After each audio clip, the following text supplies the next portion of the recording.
Hello, little explorers. Are you ready to embark on a journey filled with fun and excitement?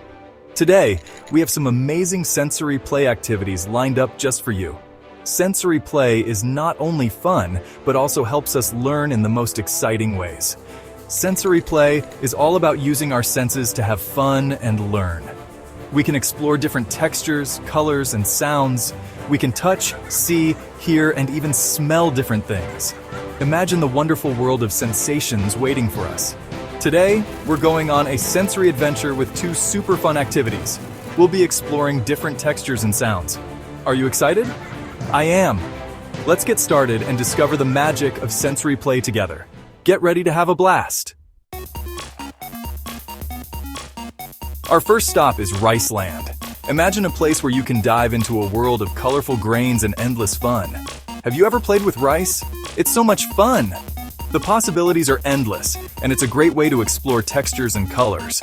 You can touch it, pour it, and even hide things in it.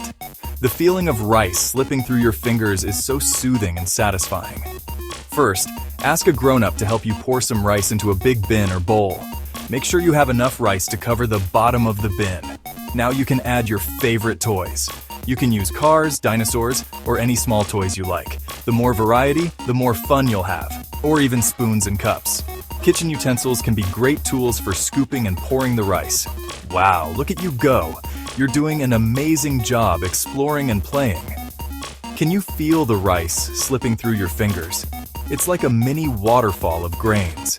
Is it smooth or rough? Notice how the texture changes as you move your hands through it. What sounds do you hear when you move the rice around? Listen closely to the gentle rustling and the soft clinking of the grains. Try using different tools like funnels or strainers. See how the rice flows through them and experiment with different ways to play. You can also create patterns and shapes in the rice. Use your fingers or tools to draw and design. Share your rice play with a friend. It's even more fun when you can explore and create together. And don't forget, cleaning up can be part of the fun too. Work together to scoop the rice back into the bin. Look at all the amazing things you've done. Rice play is a wonderful way to use your imagination and have a great time. Next, we're going to Waterworld. Get ready for an adventure filled with laughter and joy. Waterworld is the perfect place to cool off and have fun with family and friends.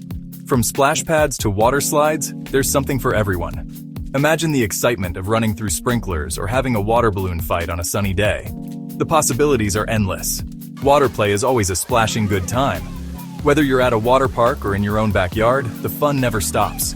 The sound of water splashing and the sight of happy faces make it all worthwhile. It's a great way to stay active and enjoy the outdoors. Grab your grown-up and fill a bin with water. This simple activity can lead to hours of entertainment. You can create your own mini water park right at home. All you need is a bin, some water, and a few toys to get started. Now let's choose our toys. Picking the right toys can make your water play even more exciting. Look for toys that can float, sink, or squirt water. The more variety, the better. You can use bath toys, plastic bottles, or any other waterproof items you have at home. Get creative and see what you can find. Even everyday items can become part of your water play adventure. Or even some floating balls. These are great for games and experiments. Watch how they move and float on the water's surface. Can you make them move faster or slower? Can you make a big splash? Try different ways to create the biggest splash possible. Use your hands, toys, or even jump into the water. It's all about having fun and getting wet. Can you make the toys float or sink? This is a fun way to learn about buoyancy. Test different toys and see which ones float and which ones sink. It's like a mini science experiment right in your backyard. What colors are your toys? Water play is not just about splashing. It's also a great way to learn. Identify the colors of your toys and see how they look in the water. Do they look different when they're wet? Can you make your toys go up and down? Amazing! This simple action can be so much fun. Try pushing them down and watching them pop back up. It's a great way to explore cause and effect while having a blast. Section 4. What did we learn? Wow, look at all the fun we had with rice and water. You explored different textures, made sounds, and even learned about floating and sinking. It was so exciting to see. You used your senses to discover new things and had a blast. You are a sensory superstar. Keep exploring and learning. Section 5, come back for more. Thank you for joining me on this sensory adventure. It has been a wonderful journey. Remember, there are so many ways to play and learn with your senses. Keep discovering new things. Keep exploring and have fun. Enjoy every moment. Come back soon for more exciting activities. Bye for now. See you next time.